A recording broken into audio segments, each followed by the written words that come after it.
আসসালামু আলাইকুম ওয়া রাহমাতুল্লাহি ওয়া বারাকাতুহু। সম্মানিত উপস্থিতি, আজকে আমরা আলোচনা করব সকালে যে 5 আমলে সুরক্ষিত থাকবেন সারা দিন। অর্থাৎ যে 5টি আমল করলে আপনি সারা দিন সুরক্ষিত থাকতে পারবেন। যে কোনো সমস্যার সমাধান, যে কোনো ক্ষতি থেকে আপনাকে আল্লাহ তাআলা সারা দিন সুরক্ষিত রাখবেন। এমনই কিছু কথা রয়েছে, এমনই কিছু আমল আজকে আমি আপনাদের মাঝে তুলে ধরব এবং আপনারা সেগুলো শুনে অবশ্যই শেখার চেষ্টা করবেন। তো চলুন দেখা যাক কি সেই 5টি আমল। ভোরবেলা ফজরের পর কিছু আমল আল্লাহ পাক বান্দাকে সারা দিন সুরক্ষিত রাখার প্রতিশ্রুতি দেন, পুরো সময় কল্যাণকর ও বরকতময় করেন। আমলগুলো সংক্ষেপে আলোচিত হলো। প্রথম নাম্বার এখানে বলা হচ্ছে সাইয়্যিদুল ইস্তিগফার পড়া। হযরত শাদ্দাদ বিন আওস রাদিয়াল্লাহু তাআলা আনহু নবী সাল্লাল্লাহু আলাইহি সাল্লাম থেকে বর্ণনা করেন, সাইয়্যিদুল ইস্তিগফার, শ্রেষ্ঠ ইস্তিগফার। তো বলা হয় দোয়াটি এখন হচ্ছে আল্লাহুম্মা ইন্নী আসআলুকাল আফিয়াতা ফিদ দুনিয়া ওয়াল আখিরাহ। اللهم إني أسألك العفو والعافية في ديني ودنياي وأهلي ومالي. اللهم استر عوراتي ومن روعتي. اللهم احفظني من بين يدي ومن خلفي وعن يميني وعن شمالي ومن فوقي وأعوذ بك أن أغتال من تحتي. এর উচ্চারণ আমি নিচে দিয়ে দেবো ইনশাআল্লাহ, বাংলা উচ্চারণ। এর অর্থ বলা হচ্ছে, ইয়া আল্লাহ, আপনি আমার রব, আপনি ছাড়া সত্য কোনো উপাস্য নেই। আপনি আমাকে সৃষ্টি করেছেন এবং আমি আপনার বান্দা। আমি আমার সাধ্যমতো আপনার তাওহীদের অস্বীকার ও অঙ্গীকার ও জান্নাতের প্রতিশ্রুতির উপর রয়েছে। আমি আমার কৃতকর্মের অনিষ্ট থেকে আপনার আশ্রয় চাই। আপনি আমাকে যে নিয়মিত দিয়েছেন, নিয়ামত দিয়েছেন, আমি তা স্বীকার করছি এবং আমার অপরাধও স্বীকার করছি। অতএব আপনি আমাকে মাফ করে দিন। নিশ্চয় আপনি সারা পাপরাশি ক্ষমা করার কেউ নেই। তিনি আরো বলেন, যে ব্যক্তি দিনের বেলায় বিশ্বাসের সঙ্গে এই বাক্যগুলো বলবে, সেদিন সন্ধ্যার আগে যদি সে মারা যায়, তাহলে সে ব্যক্তি জান্নাতের অধিবাসী হবে। সুবহানাল্লাহ।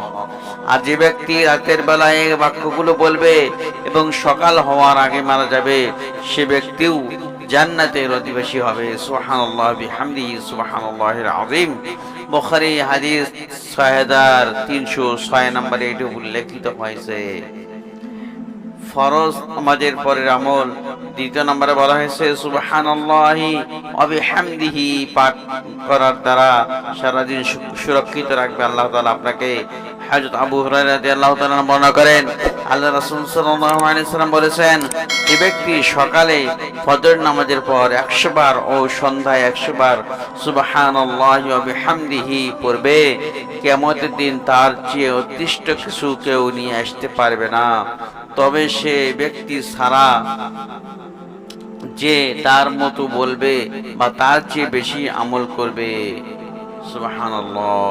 এটিও মুসলিম হাদিস 2692 উল্লেখিত হয়েছে। 3 নম্বরে বলা হচ্ছে সূরা ইখলাস, ফালাক ও সূরা নাস পাঠ করা।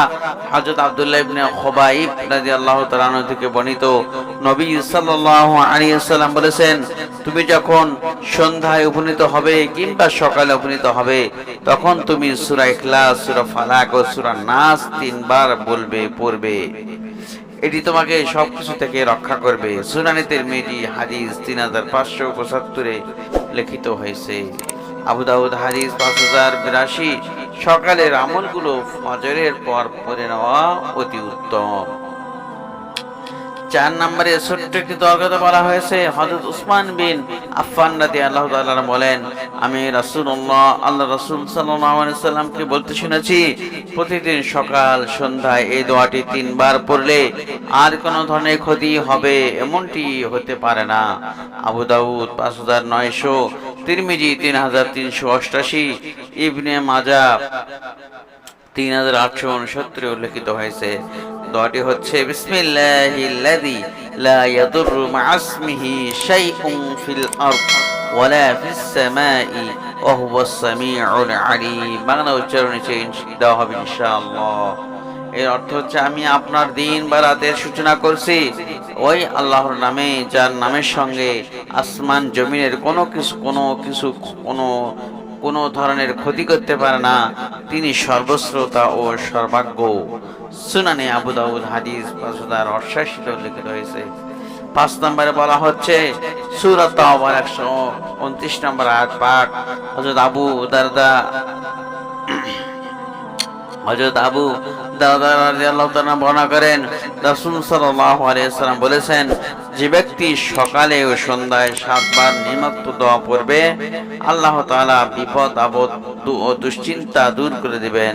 দোয়াটি হলো হাসবিয়াল্লাহ লা ইলাহা ইল্লাহু আলাইহি তাওয়াক্কালতু ওয়া হুয়া রাব্বুল আরশিল আযীম।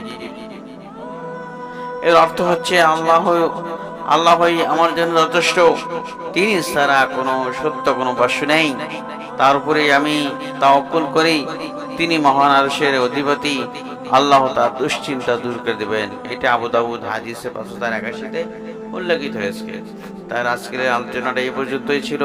আপনার যদি একটু ভালো লেগে থাকে তাহলে লাইক কমেন্ট শেয়ার করতে একদম ভুলবেন না। আসসালামু আলাইকুম ওয়া রাহমাতুল্লাহ।